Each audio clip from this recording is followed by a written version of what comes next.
ಬಳಿಕ ಮಾಹಿತಿ ಮತ್ತು ಪ್ರಸಾರ ಖಾತೆ ಸಚಿವಾಲಯ ರಾಷ್ಟ್ರೀಯ ಸಿನಿಮಾ ಪ್ರಶಸ್ತಿಗಳನ್ನು ಘೋಷಣೆ ಮಾಡಿದೆ. ಕನ್ನಡ ಚಿತ್ರರಂಗ ಅಬ್ಬರಿಸಿದೆ. ಅತ್ಯುತ್ತಮ ನಟ, ಅತ್ಯುತ್ತಮ ಸಿನಿಮಾ ಸೇರಿದಂತೆ ಹಲವು ವಿಭಾಗಗಳಲ್ಲಿ ಕನ್ನಡ ಚಿತ್ರರಂಗ ಪ್ರಶಸ್ತಿ ಒಲಿದು ಬಂದಿದೆ. ವಿಶೇಷ ಅಂದರೆ ಕನ್ನಡತಿ ನಿತ್ಯ ಮೆನನ್ ತಮಿಳು ಚಿತ್ರದಲ್ಲಿ ನಟಿಸಿ ಅತ್ಯುತ್ತಮ ನಟಿ ಪ್ರಶಸ್ತಿ ಕೂಡ ಭಾಜನರಾಗಿದ್ದಾರೆ.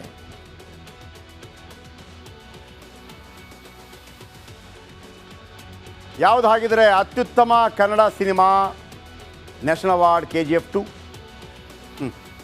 ಇನ್ನು ಅತ್ಯುತ್ತಮ ಆ್ಯಕ್ಷನ್ KGF 2ನಲ್ಲಿ ಅನ್ಬರೀವ್ ಎಂಬವರಿಗೆ ಸಿಕ್ಕಿದೆ ಅತ್ಯದ್ಭುತ ಆ್ಯಕ್ಷನ್. ಇನ್ನು ಅತ್ಯುತ್ತಮ ನಟ ರಿಷಬ್ ಶೆಟ್ಟಿ ಕಾಂತಾರ ಸಿನಿಮಾಗೆ ಸಿಕ್ಕಿದೆ. ಅತ್ಯುತ್ತಮ ಸಿನಿಮಾ ಮನರಂಜನೆ ವಿಭಾಗದಲ್ಲಿ ಕಾಂತಾರಗೆ ಪ್ರಶಸ್ತಿ ಸಿಕ್ಕಿದೆ. ಅತ್ಯುತ್ತಮ ಸಂಕಲನ ಮಧ್ಯಂತರ ಅನ್ನುವಂಥ ಸಿನಿಮಾ, ಸಂಕಲನ ಅಂದರೆ ಎಡಿಟಿಂಗ್ ಭಾಳ ಚೆನ್ನಾಗಿದೆ ಅಂತೇಳಿ. ಆಮೇಲೆ ಪದಾರ್ಪಣೆ ನಿರ್ದೇಶಕ ಅಂತಂದರೆ ಫಸ್ಟ್ ಟೈಮ್ ನಿರ್ದೇಶನ ಮಾಡಿದಂಥವ್ರು ಮಧ್ಯಂತರ ಸಿನಿಮಾದ ದಿನೇಶ್ ಶೆಣೈ ಅವರಿಗೆ ಇದು ಭಾಳ ಒಳ್ಳೆಯ ವಿಚಾರ. ಯಾಕಂದರೆ ಹೊಸಬರಿಗೆ ಅವಕಾಶ ಸಿಕ್ಕಿರುವಂಥದ್ದು. ಆದರೆ ಕಾಂತಾರಕ್ಕೆ ಮತ್ತು KGFಗೆ ಏನೇ ಅವಾರ್ಡ್ ಬಂದರೂ ಕೂಡ ಅದು ಹೊಂಬಾಳೆ ಫಿಲ್ಮ್ಸ್ಗೆ ಬಂದಾಗೆ, ಅದು ಅವರ ಪ್ರೊಡಕ್ಷನ್. ಓಕೆ, ಇನ್ನು ಅತ್ಯುತ್ತಮ ನಟ ರಿಷಬ್ ಶೆಟ್ಟಿ ಏನು ಹೇಳಿದ್ದಾರೆ ಕೇಳಿಸ್ಕೊಳ್ಳಿ. ಸರ್, ಆಲ್ರೆಡಿ ಕಾಂತಾರ ಅನ್ನುವಂಥದ್ದು ವರ್ಲ್ಡ್ ವೈಡ್ ಆಗಿ ಸಾಕಷ್ಟು ಸುದ್ದಿ ಆಗಿತ್ತು. ಈ ಒಂದು ನ್ಯಾಷನಲ್ ಅವಾರ್ಡ್ ಬರುತ್ತೆ ಅನ್ನುವಂಥ ಎಕ್ಸ್ಪೆಕ್ಟೇಷನ್ ಇತ್ತಾ ನಿಮಗೆ? ಖಂಡಿತವಾಗ್ಲೂ ಆ ಎಕ್ಸ್ಪೆಕ್ಟೇಷನ್ ಕೆಲಸ ಮಾಡೋಕ್ಕಾಗಲ್ಲ. ಸೊ ಸಿನಿಮಾ ಮಾಡ್ಬೇಕಾದ್ರೆ ಜನರಿಗೆ ಇಷ್ಟ ಆಗಲಿ ಅಂತ ಹೊಡ್ತೀವಿ. ಆ ಜನರು ದೊಡ್ಡ ಮಟ್ಟಕ್ಕೆ ತೊಗೊಂಡು ಹೋಗಿ ಅದನ್ನು ಒಂದು ಅವಾರ್ಡ್ ಆಗ್ಬೋದು, ಒಂದು ಜೂರಿಗಳು ಅದನ್ನು ನೋಡಿ ಸೆಲೆಕ್ಟ್ ಮಾಡೋದು. ಸೊ ಅವರೆಲ್ಲರಿಗೂ ಥ್ಯಾಂಕ್ಫುಲ್ ಆಗಿದ್ದೀನಿ. ಸರ್, ಕನ್ನಡ ಸಿನಿಮಾದ ಬಗ್ಗೆ ಒಂದು ರೀತಿ ಈ ಮುಂಚೆ ಇರೋ ಟಾಕ್ಗೂ ಇವಾಗ ಇರೋ ಟಾಕ್ಗೂ ಬೇರೆ ಇತ್ತು. ಅದರಲ್ಲೂ ಕೂಡ ಇತ್ತೀಚಿನ ದಿನಗಳಲ್ಲಿ ಒಂದಷ್ಟು ಬೆಳವಣಿಗೆ ಕನ್ನಡ ಇಂಡಸ್ಟ್ರಿಗೆ ಒಂದು ರೀತಿ ಬೇಸರ ಉಂಟು ಮಾಡಿತ್ತು. ಈ ಒಂದು ಅವಾರ್ಡ್ಗಳು ಎರಡು ಸಿನಿಮಾಗಳಿಗೆ ಬಂದಿದೆ, ಒಂದು ನಿಮ್ಮ ಕಾಂತಾರ ಮತ್ತೆ KGF 2ಗೆ. ಯಾವ ರೀತಿ ಇದನ್ನ ಹೇಳ್ತಾರೆ ಸರ್? ಖುಷಿ ಆಗುತ್ತೆ. ಅಂದರೆ ನಿಮಗೆ ಎರಡೂ ಒಂದೇ ಪ್ರೊಡಕ್ಷನಲ್ಲಿ ಬಂದಿರುವಂಥದ್ದು, ಒಂದೇ ವರ್ಷ ಬಂದಿರುವಂಥ ಸಿನಿಮಾ. ಸೊ ಎರಡೂ ಸಿನಿಮಾಕ್ಕೆ ಸಿಕ್ಕಿದಂಥ ರೆಸ್ಪಾನ್ಸ್, ಅದ್ರ ಜೊತೆಗೆ ಎರಡು ಸಿನಿಮಾವನ್ನು ರೆಕಗ್ನೈಸ್ ಮಾಡಿದ್ದಾರೆ, ಎರಡಕ್ಕೂ ಪ್ರಶಸ್ತಿಗಳು ಬಂದಿದೆ.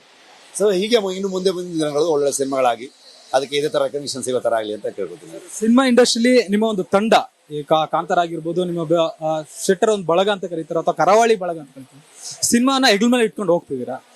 ಅದು ಮುಂದಿನ ದಿನಗಳಲ್ಲಿ ಯಾವ ರೀತಿ ಒಂದು ಜವಾಬ್ದಾರಿ ನಿಮ್ಗೆ ಹೆಚ್ಚಿಸುತ್ತೆ?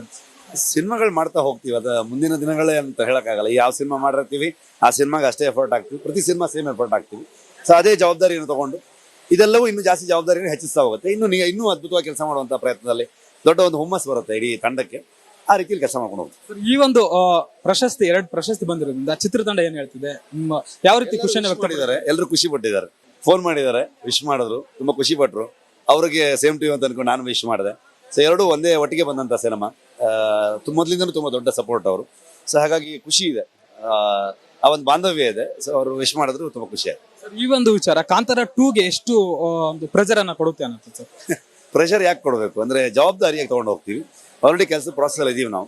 ಸೊ ಪ್ರೆಷರ್ ತೊಗೊಂಡು ಯಾವ ಕೆಲಸ ಮಾಡೋದಕ್ಕಾಗಲ್ಲ. ಜವಾಬ್ದಾರಿಯಾಗಿ ತೊಗೊಂಡು ಕೆಲಸ ಮಾಡ್ತೀವಿ. ದೀಪಕ್ ಜೊತೆ ಮಾದೇಶ್, ರಿಪಬ್ಲಿಕ್ ಕನ್ನಡ, ಬೆಂಗಳೂರು. ನೋಡಿ, ಕನ್ನಡ ಅದಲ್ಲಿ ಎಂತೆಂಥ ಸಿನಿಮಾಗಳು ಬಂದಿದೆ. ನಿಮಗೆ ಆಶ್ಚರ್ಯಕರವಾದ ಕೆಲವು ಮಾಹಿತಿಗಳು ಹೇಳ್ತೀನಿ.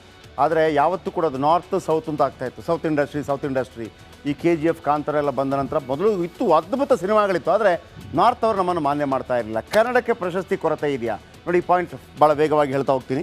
ಕನ್ನಡ ಚಿತ್ರರಂಗದಲ್ಲಿ ಅದ್ಭುತ ನಟರಿಗೆ ಬರವಿಲ್ಲ. ನಮ್ಮಲ್ಲಿ ರಾಜ್ಕುಮಾರ್ ಇದ್ದರು, ವಿಷ್ಣುವರ್ಧನ್ ಇದ್ದರು ಅಂತ ಮಹಾನ್ ನಟರಿದ್ದರು. ಆದರೆ ದಿಗ್ಗಜ ನಟರಿಗೆ ಇಲ್ಲಿ ತನಕ ಒಲಿದಿಲ್ಲ ರಾಷ್ಟ್ರ ಪ್ರಶಸ್ತಿ. ಡಾಕ್ಟರ್ ರಾಜ್ಕುಮಾರ್, ವಿಷ್ಣುವರ್ಧನ್ ಅವರಿಗೂ ಕೂಡ ಬಂದಿಲ್ಲ ಪ್ರಶಸ್ತಿ. 4 ಕನ್ನಡ ನಟರಿಗೆ ಮಾತ್ರ ಅತ್ಯುತ್ತಮ ಪ್ರಶಸ್ತಿ ಬಂದಿದೆ. 75ರಲ್ಲಿ ಕನ್ನಡಕ್ಕೆ ಮೊದಲ ಅತ್ಯುತ್ತಮ ನಟ ಪ್ರಶಸ್ತಿ ಬರುತ್ತೆ. ಚೋಮನದುಡಿ ಚಿತ್ರಕ್ಕೆ ಅತ್ಯುತ್ತಮ ನಟ ಪ್ರಶಸ್ತಿ ಬಂತು. MV ವಾಸುದೇವರಾವ್ಗೆ ಮೊಟ್ಟ ಮೊದಲ ಪ್ರಶಸ್ತಿ ನ್ಯಾಷನಲ್ ಅವಾರ್ಡ್. ತಬರಣ ಕತೆ ಚಿತ್ರಕ್ಕೆ ಚಾರು ಹಸನ್ಗೆ ಒಲಿದ ಪ್ರಶಸ್ತಿ. ಚಾರು ಹಸನ್ ಕಮಲ್ ಹಾಸನ್ ಅವರ ಸಹೋದರ. ಅಂದರೆ ಇವರಿದಾರಲ್ಲ ಯಾರು,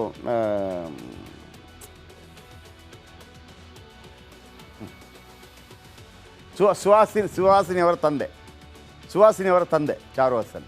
ಇನ್ನು ಸಂಚಾರಿ ವಿಜಯ್ ಅವರಿಗೆ ಅತ್ಯುತ್ತಮ ನಟ ಪ್ರಶಸ್ತಿ ಬಂದಿತ್ತು. 2015ರಲ್ಲಿ ಸಂಚಾರಿ ವಿಜಯ್ಗೆ ಅತ್ಯುತ್ತಮ ನಟ ಪ್ರಶಸ್ತಿ. ಆಮೇಲೆ ಅವನಲ್ಲ ಅವಳು ಚಿತ್ರಕ್ಕಾಗಿ ಈ ಪ್ರಶಸ್ತಿ ಒಲಿದು ಬಂದಿತ್ತು. ಇನ್ನು ಮಂಗಳಮುಖಿ ಪಾತ್ರದಲ್ಲಿ ಅದ್ಭುತವಾಗಿ ನಡೆಸಿದರು ಸಂಚಾರಿ ವಿಜಯ್, ನಂತರ ತೀರ್ಕೊಂಡ್ರು. ಸಂಚಾರಿ ವಿಜಯ್ ಬಳಿಕ ರಿಷಬ್ ಶೆಟ್ಟಿ ಅವರಿಗೆ ಈ ಪ್ರಶಸ್ತಿ ಒಲಿದು ಬಂದಿದೆ. ರಾಜ್ಕುಮಾರ್ ಅವರಿಗೆ ನ್ಯಾಷನಲ್ ಅವಾರ್ಡ್ ಬಂದಿದೆ, ಆದರೆ ಆ್ಯಕ್ಟಿಂಗ್ ಅಲ್ಲ, ಹಾಡಿಗೆ ಅತ್ಯುತ್ತಮ ಗಾಯಕ ಪ್ರಶಸ್ತಿಗೆ ಭಾಜನರಾಗಿದ್ದರು ಡಾಕ್ಟರ್ ರಾಜ್ಕುಮಾರ್. ಜೀವನ ಚೈತ್ರ ಚಿತ್ರದ ನಾದಮಯ ಹಾಡಿಗೆ ಪ್ರಶಸ್ತಿ ಒಲಿದಿತ್ತು. ಹಾಗೆಯೇ ಬಾಲನಟನಾಗಿ ಬೆಟ್ಟದ ಹೂವಿಗೆ ಪುನೀತ್ ಅವರಿಗೆ ಅವಾರ್ಡ್ ಬಂದಿತ್ತು. ಓಕೆ,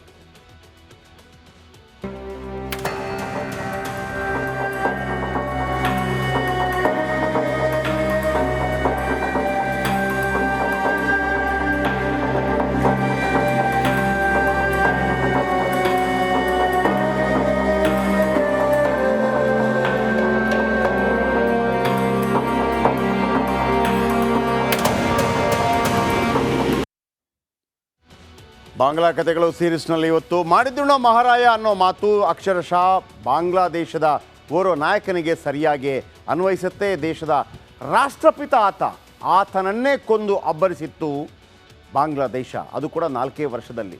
ರಾಕ್ಷಸನ ಅಂತ್ಯ ಎಷ್ಟು ಭೀಕರವಾಗಿತ್ತು ಅಂದರೆ ಅವರ ಪಾಲಿಗೆ ಆತ ರಾಕ್ಷಸನಾಗಿದ್ದ. ಬನ್ನಿ ಇದರ ಬಗ್ಗೆ ವಿಶೇಷ ವರದಿ.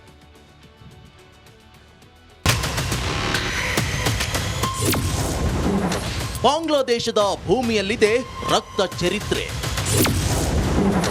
ಅಧಿಕಾರದ ಆಸೆಗೆ ರಾಷ್ಟ್ರಪಿತನ ಕೊಲೆ. ಆತ ಅಧಿಕಾರದ ಆಸೆಗೆ ದೇಶದ ರಾಷ್ಟ್ರಪಿತನನ್ನೇ ಕೊಲೆ ಮಾಡಿಸಿದ್ದ. ತನ್ನ ನೆಚ್ಚಿನ ಬಂಟರನ್ನ ಬಳಸಿಕೊಂಡು ಹತ್ಯಾಕಾಂಡ ನಡೆಸಿದ್ದ. ಪಾಕಿಸ್ತಾನದಲ್ಲಿ ಸೇನಾ ತರಬೇತಿ ಪಡೆದು ಪಾಪಿ ಬುದ್ಧಿ ತೋರಿಸಿದ್ದ. ಕೊನೆಗೆ ಸೈನಿಕರು ಕೆಲ ಅಧಿಕಾರಿಗಳ ಕೈಯಿಂದಲೇ ಹತನಾದ. ಬಾಂಗ್ಲಾದೇಶದ ರಾಷ್ಟ್ರಪಿತ ಮುಜಿಬುರ್ ಕುಟುಂಬದ ಹತ್ಯೆಯ ಹಿಂದಿದ್ದು ಅಂದಿನ ಬಾಂಗ್ಲಾದೇಶ ಸೇನೆಯ ಡೆಪ್ಯೂಟಿ ಚೀಫ್ ಆಫ್ ಸ್ಟಾಫ್ ಜಿಯಾ ಉರ್ ರೆಹಮಾನ್. 1965ರಲ್ಲಿ ಭಾರತ ಪಾಕ್ ಯುದ್ಧದ ವೇಳೆ ಭಾರತೀಯ ಸೇನೆ ವಿರುದ್ಧ ಜಿಯಾ ಕಾದಾಡಿದ್ದ. ಅದೇ ಕಾಲಘಟ್ಟದಲ್ಲಿ ಪೂರ್ವ ಪಾಕ್ ಪಶ್ಚಿಮ ಪಾಕ್ ಯುದ್ಧ ನಡೆದು ದೇಶ ವಿಭಜನೆಯಾಗಿ ಬಾಂಗ್ಲಾದೇಶ ಉದಯ ಆಯಿತು. ನಾವು ಹೋರಾಡಿದ್ದೇವೆ, ಅಧಿಕಾರದಲ್ಲಿ ನಮಗೂ ಪಾಲ್ಬೇಕು ಅಂತ ಪಟ್ಟು ಹಿಡಿದಿದ್ದ. ಇದಕ್ಕೆ ಒಪ್ಪದ ಮುಜಿಬುರ್ನನ್ನ 1975ರಲ್ಲಿ ಕೊಲೆ ಮಾಡಿಸಿದ. ಜಿಯಾ ರಕ್ತ ಚರಿತ್ರೆ. ಪಾಕಿಸ್ತಾನ ಅಮೆರಿಕ ಜೊತೆ ಜಿಯಾ ಉರ್ ರೆಹಮಾನ್ ನಿಕಟ ಸಂಪರ್ಕ ಹೊಂದಿದ್ದ. ಪಾಕಿಸ್ತಾನ ಸೇನೆ ಚುನಾಯಿತ ಸರ್ಕಾರಕ್ಕಿಂತ ಶಕ್ತಿಶಾಲಿ ಅಂತ ವಾದಿಸುತ್ತಿದ್ದ ಜಿಯಾ ಬಾಂಗ್ಲಾದೇಶದಲ್ಲೂ ಸೇನೆಗೆ ಹೆಚ್ಚಿನ ಅಧಿಕಾರ ಸಿಗಬೇಕು ಅಂತ ವಾದಿಸಿದ್ದ. ಆದರೆ ತನ್ನ ಮಾತಿಗೆ ಬೆಲೆ ಕೊಡ್ತಿಲ್ಲ ಅಂತ ಅಂದಿನ ಅಧ್ಯಕ್ಷ ಮುಜಿಬುರ್ರನ್ನ ಮುಗಿಸೇ ಬಿಟ್ಟ. ಅಂದಿನ ಅಧ್ಯಕ್ಷ ಮುಜಿಬುರ್ ವಿರುದ್ಧ ಕೂಟ ರಚಿಸಿದ್ದ ಜಿಯಾ ಉರ್ ರೆಹಮಾನ್ಗೆ ಪಾಪಿ ಪಾಕ್ ಹಾಗೂ ಅಮೆರಿಕ ಬೆಂಬಲ ನೀಡಿದ್ವು. ಜಿಯಾ ರಾಜಕೀಯ ದಾಳ. ಮುಜಿಬುರ್ ವಿರುದ್ಧ ದಾಳ ಉರುಳಿಸಿದ ಜಿಯಾ ಉರ್ ರೆಹಮಾನ್ ಸರ್ಕಾರ ಬೀಳುವಂತೆ ಮಾಡಿದ. ಮುಜಿಬುರ್ ಸಂಪುಟದ ಸಚಿವ ಕೊಂಡೇಕರ್ ಮುಸ್ತಾಕ್ಗೆ ಅಧ್ಯಕ್ಷ ಪಟ್ಟ ಕಟ್ಟಿದ. ಮುಸ್ತಾಕ್ ಅಧಿಕಾರಕ್ಕೆ ಏರುತ್ತಿದ್ದಂತೆ ಸೇನಾ ಮುಖ್ಯಸ್ಥ ಶಫಿಯುಲ್ಲಾನನ್ನ ಪದಚ್ಯುತಿಗೊಳಿಸಿ ಜಿಯಾ ಉರ್ ರೆಹಮಾನ್ಗೆ ಸೇನಾ ಅಧ್ಯಕ್ಷ ಪಟ್ಟ ಕಟ್ಟಿ ಋಣ ಸಂದಾಯ ಮಾಡಿದ. ಜಿಯಾ ಮೂಲಕ ತನ್ನ ವಿರೋಧಿಗಳನ್ನ ಕೊಲ್ಲಿಸಿದ. ಜಿಯಾ ಉರ್ ರೆಹಮಾನ್ ಹೀರೋ ಆಗ್ತಿದ್ದಂತೆ ಶತ್ರುಗಳ ಸಂಖ್ಯೆಯೂ ಹೆಚ್ಚಿತ್ತು. ನನ್ನನ್ನ ಕೊಲೆ ಮಾಡಬಹುದು ಎಂಬ ಕಾರಣಕ್ಕೆ ಭದ್ರಕೋಟೆಯನ್ನೇ ಹೆಣೆದುಕೊಂಡಿದ್ದ. ಮಿಲಿಟರಿ ನಾಯಕರು, ಮುಕ್ತಿ ವಾಹಿನಿಯಲ್ಲಿ ಕೆಲಸ ಮಾಡ್ತಿದ್ದ ಕೆಲ ನಾಯಕರು ಮುಜಿಬುರ್ ಹತ್ಯೆಗೆ ಪ್ರತಿಕಾರಕ್ಕೆ ಕಾಯ್ತಾ ಇದ್ರು. 1981ರ ಮೇ 30ರಂದು ಚಿತ್ತಗಾಂಗ್ನ ಸರ್ಕಿಟಿಕ್ ಹೌಸ್ಗೆ ನುಗ್ಗಿ ಜಿಯಾ ಮೇಲೆ ಗುಂಡಿನ ಸುರಿಮಳೆ ಸುರಿದ್ರು. ಥೇಟ್ ಮುಜಿಬುರ್ ರೀತಿಯಲ್ಲೇ ಜಿಯಾ ಹತ್ಯೆಯಾದ.